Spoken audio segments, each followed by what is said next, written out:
Welcome to another episode of the Rhythm of the Road podcast. This podcast is not just about the journey, but also about the growth, transformation, and self-discovery that comes with life on the proverbial road. Grab a cup of joe, buckle up, and let's embark on a journey of self-discovery, creativity, and entrepreneurship. Let's get rolling.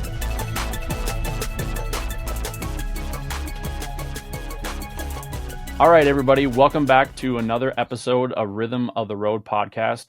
And we are on here with a very, very special friend and colleague and mentor. I see him as a mentor. Maybe he doesn't know that yet, but I do. And I just wanted to bring another guest on here. We talked about this a little bit earlier in the year, that I just want to bring some folks that are, you know, part of my friend circle or people that I think just have an incredible type of story, and bring them on here and give them a chance to share where they're on their road, because we all know that our roads are all different and they lead to unexpected places so many times.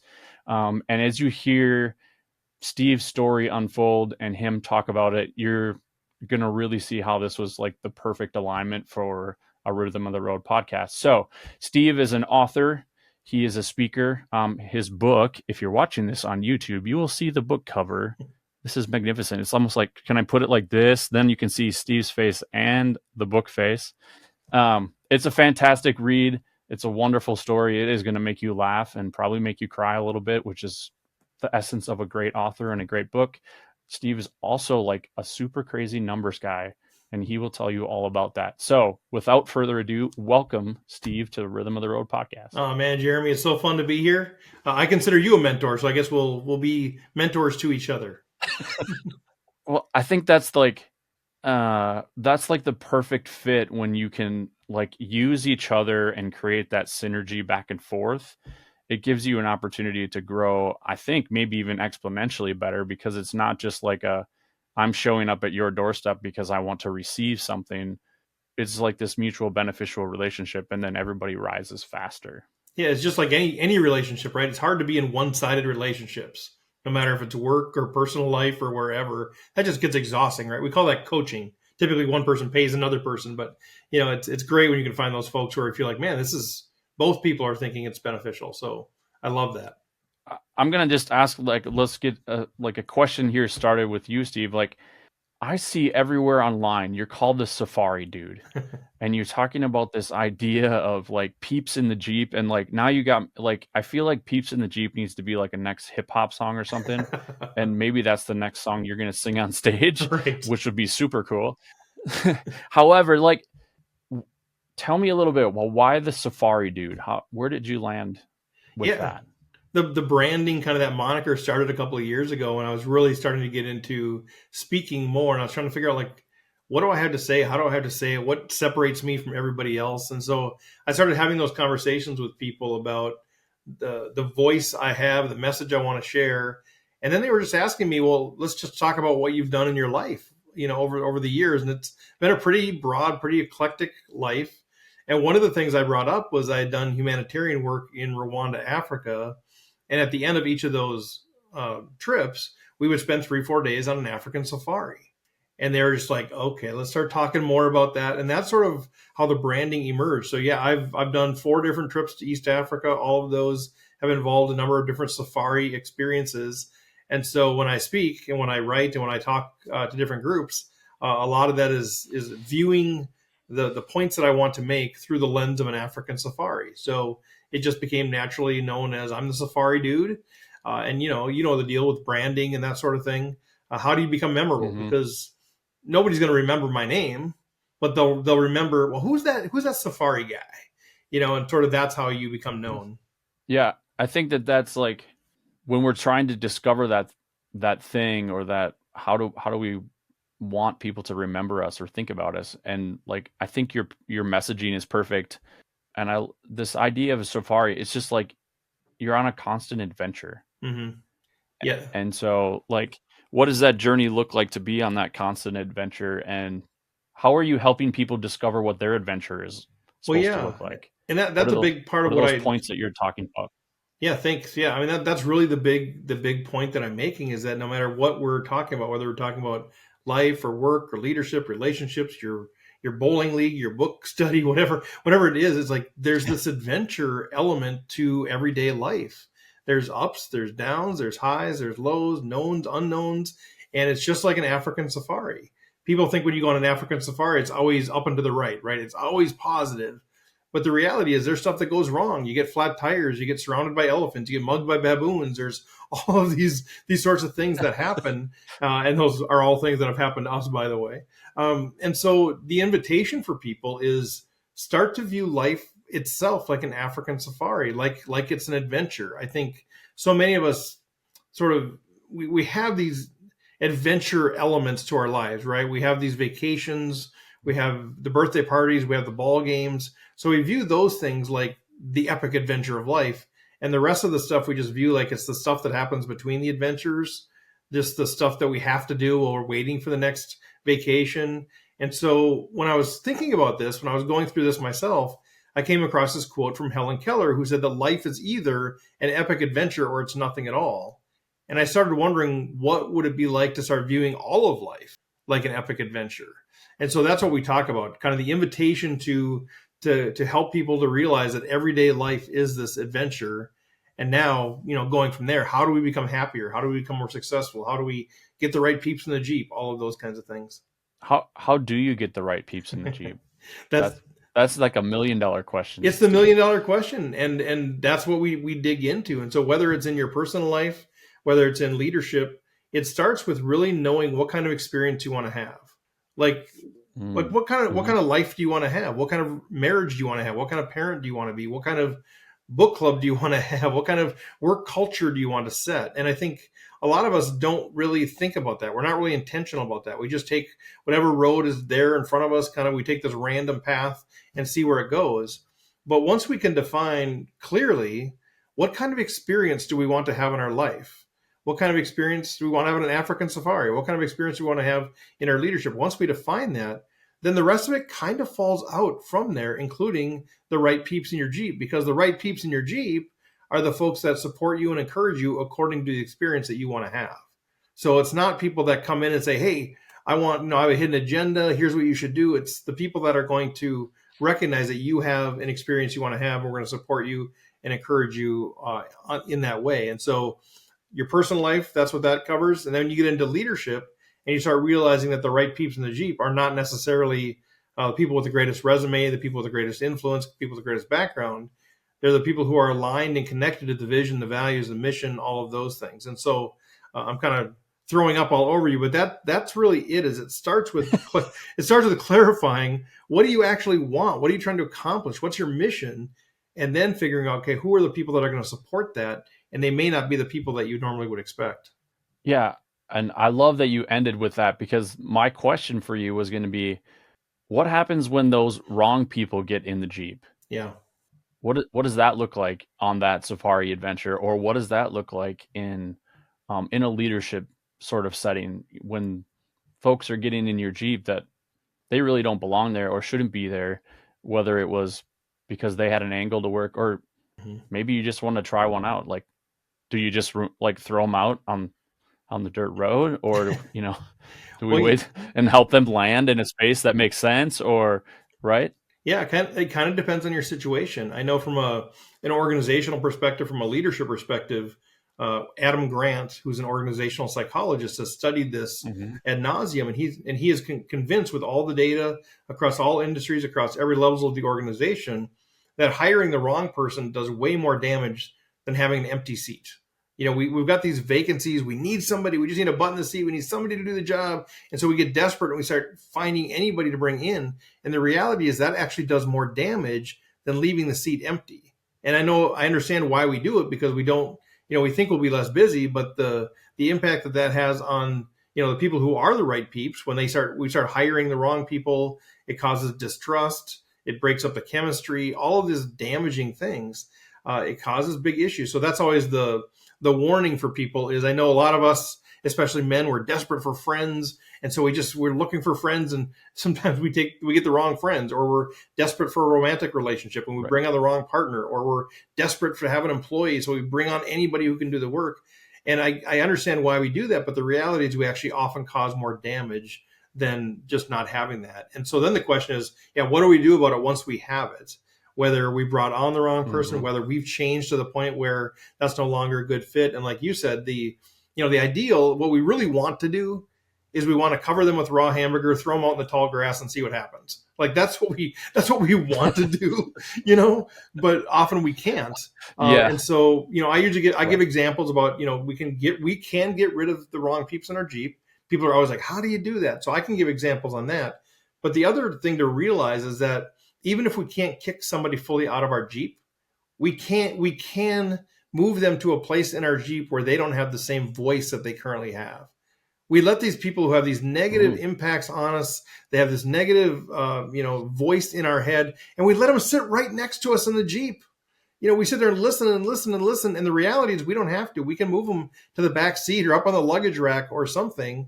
And I think the piece that comes with that is not only do we become happier and more successful, it's the empowerment. So much of what I talk about is the empowerment that happens when we start to do things in alignment with the kind of experience that we really want.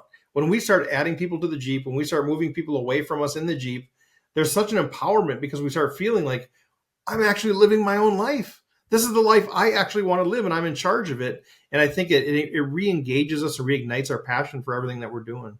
Yeah, I love that. And I love the moving them to a different part of the Jeep. I think that is a really important thing. And also remembering it's your Jeep. Yeah. You get to make that choice, Yep. whether you keep them in that seat and allow it, or definitely move them to the luggage rack, maybe on the back. Yeah, I mean, and let them hang out, right? Exactly. There's a space for everybody, and in terms of the, from a leadership or organizational perspective, like I think one of my favorite quotes around the hiring piece is just like hire slow, fire fast. Yep. Like take that time, invest in those people up front. I'm coming into some unique experiences myself where I'm going to have to do some big hiring things. And so like, I'm keeping those things in mind of, yes, we need to fill. However, filling it with the wrong person sets us back way more than if we just take a little bit longer to spend that time and do that, right? In personal relationships too, right? Because like, the 18-year-old wants to jump in right away and they're all in and then that's the end of it, right? Like, no, it's you got some life, right? We got life ahead of us yet. Yeah, and it's some of us were lucky, but not everybody. No, that's it. And it's time, it's patience and it's time, but it's also it's not just time. And this, it's knowing what we actually want. Like when we think about a romantic relationship when you're younger, we're just dumb. We don't know. I just want to be with that person. I don't really know what I want out of marriage and potentially parenting and, lifelong growing together old. You don't think about that kind of stuff, but I think that's what it comes down to as we're older now, as we're thinking about who are those relationships that are going to be mutually beneficial for us? What kind of job do I want to have? All of those questions, if we don't know where we're going, any road will get us there. It's Alice in Wonderland. It's if we don't know what we're trying to do, where we're trying to go, we just might as well take any road. And so I think clarifying, first of all, what kind of experience do I want to have? Not even necessarily what we're going to do, but what do I want to feel? Do I want to feel more laughter, more seriousness? Do I want to be in larger groups of people, smaller groups of people? Do I want more adventures? Do I want more, time at the sunset? Like, what kind of experience do you want to have? I think that needs to drive all of these other decisions. And then recognize, like you said, this is your Jeep, it's your safari. And you might even have a couple different safari excursions that have different Jeeps that require different people in them. The person that's in my Jeep for this safari maybe is the wrong peep for this safari. And recognizing that we get to determine who that is. I love that. I like that it doesn't have to be the same people. Yeah. Right? We can have different spaces and different people, and for lack of a better way, they serve different needs. Yeah, for sure. And that's, I guess it's okay, but you say that out loud, you're like, well, you don't serve my needs here. And I'm like, well, when you know what you want and you can define it, then saying that doesn't serve my needs over here, but it does over here, then it becomes okay. But I think that 18-year-old version is like, they don't know that. And I'm only saying that because I have a newer 18-year-old. So It's easy to recognize and speak about, which Yeah. I know that you also have some older children, so you've been through this process as well. For sure. And I think that's one of the empowering pieces. I've had those conversations, and I'm a fifth generation Minnesota guy. I'm a lifelong people pleaser. It's not easy for me to tell somebody I don't want you in my Jeep anymore. But I tell you, there's very few things that have been as empowering as determining who I'm going to surround myself with and who I'm not. And I think, for me, that gut level honesty of kind of what you're saying, but I've had that conversation where you're not meeting my needs. And I know that sounds very selfish. And as a people pleaser, that sounds, ooh, we should put other people in front of ourselves. But no, this is our life. This is our Jeep. And I think you can have those conversations. I told one gentleman, I said, here's the deal. I said, you're a great guy, but I'm in the place in my life right now where I need to be in relationships that are mutually beneficial. And it feels like you're only, interested in yourself.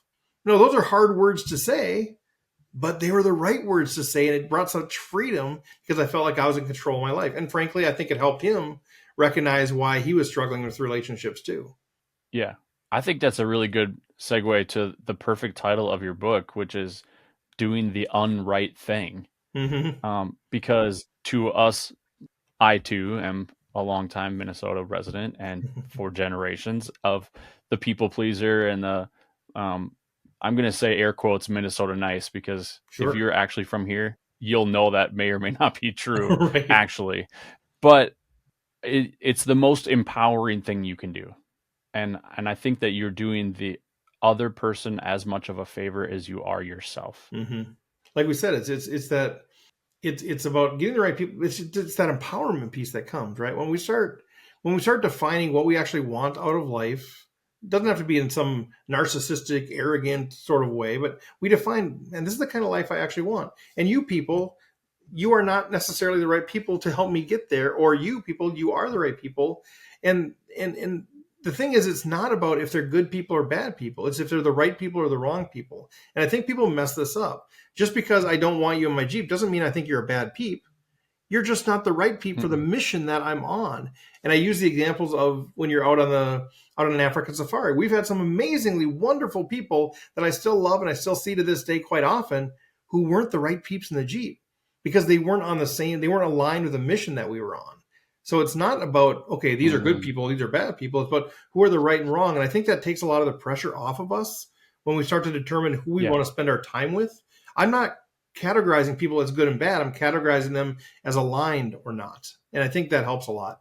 We use that idea of like the growing circles, like that inner circle, like those are like, it's just a small group, like, and it should be. And then as you kind of grow out, which might be maybe some more of those peeps there, you might have a few more because they might be mutually beneficial. And then there's everyone else.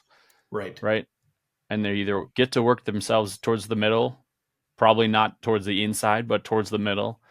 And you're right. It's the alignment piece. It's not a matter of right or wrong or a good fit or a not good fit. It's just like, are you in alignment with where I'm headed in the direction? Because I know what I want. I know how I want to feel in this space or in this journey or at this job or when I'm on this stage. Or, I think about like me as a performing musician, like I choose to play with the people I want to play with mostly because I enjoy their company while I'm on stage. Right.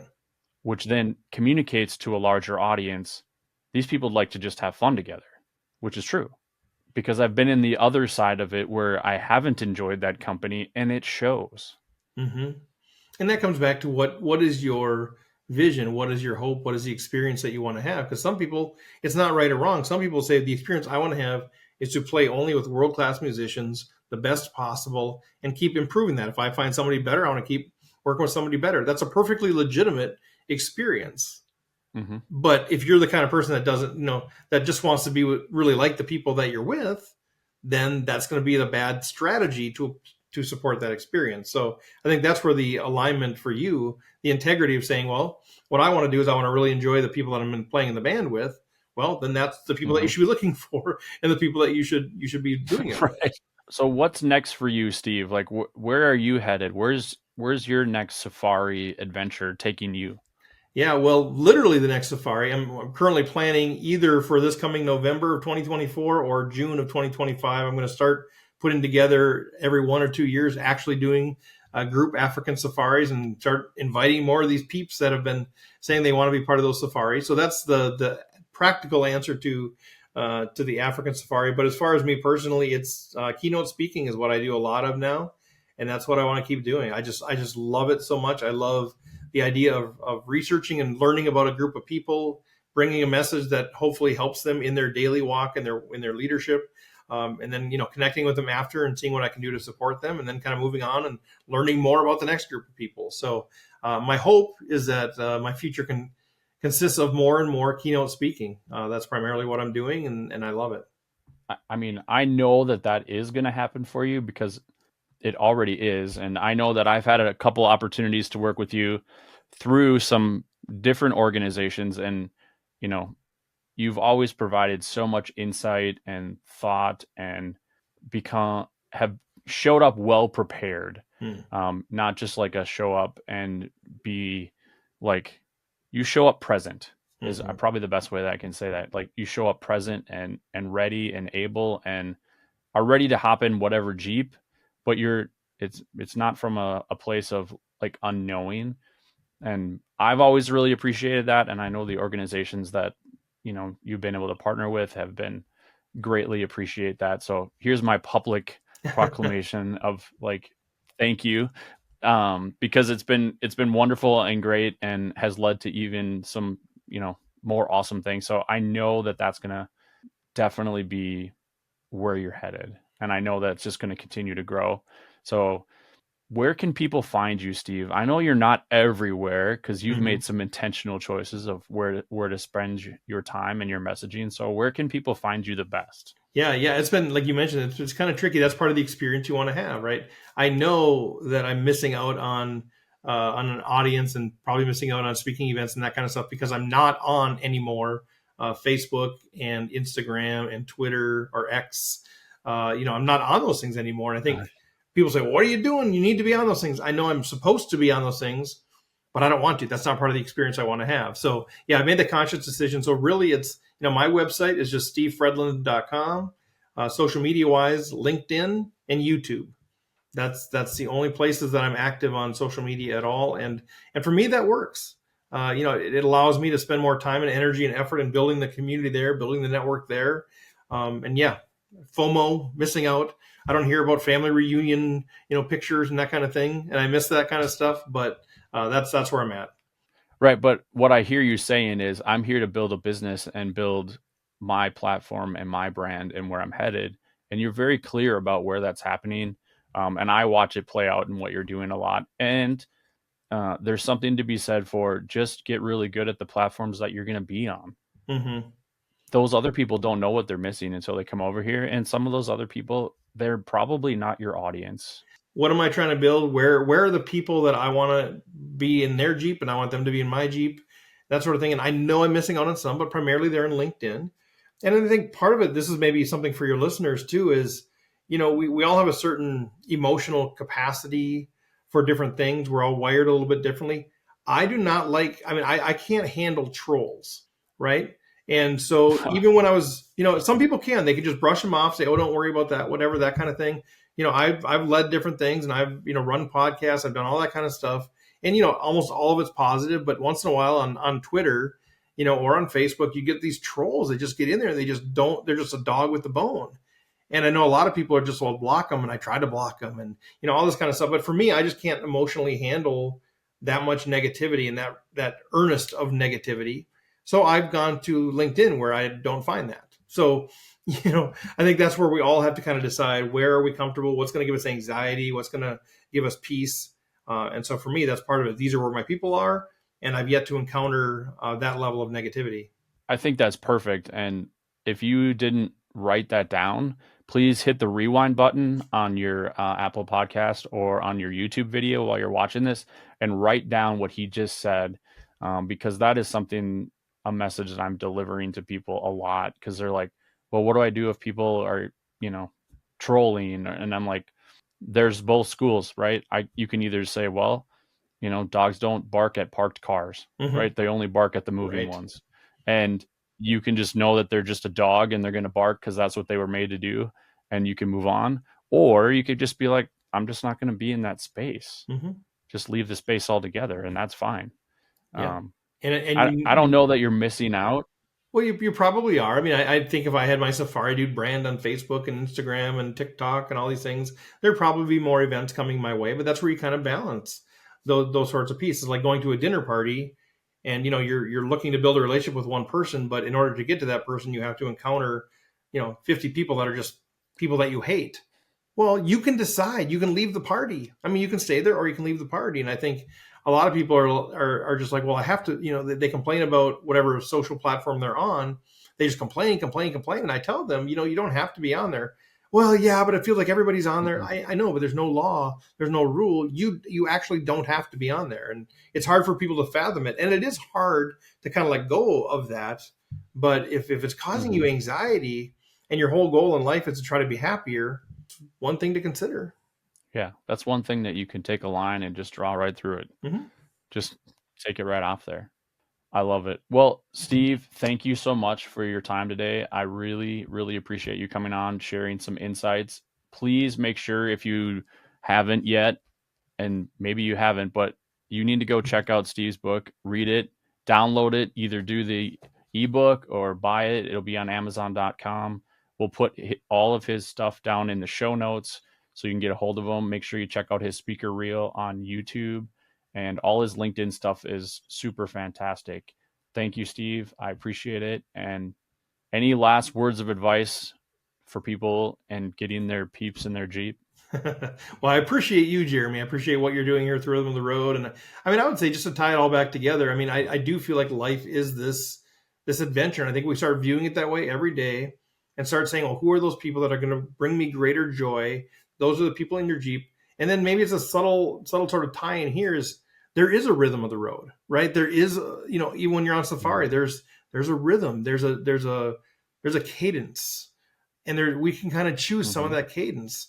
And I think that's an invitation for people to listen to that and to say, what kind of rhythm do you want on the road of your life? That's like a mic drop moment. I thank you. So if you like what you saw or heard today, please do me a favor. And more than that, do Steve a favor. Share it with at least one person, because I know you all know at least one person in your life. And that's all I ask. I don't ask for much. Just share it with one person, because they probably need to hear this message today. And I'll see you on the next episode. Thanks for cruising with me on this episode of Rhythm of the Road. Remember, the journey itself is the destination. Until next time, keep the rhythm flowing, and we'll see you down the road.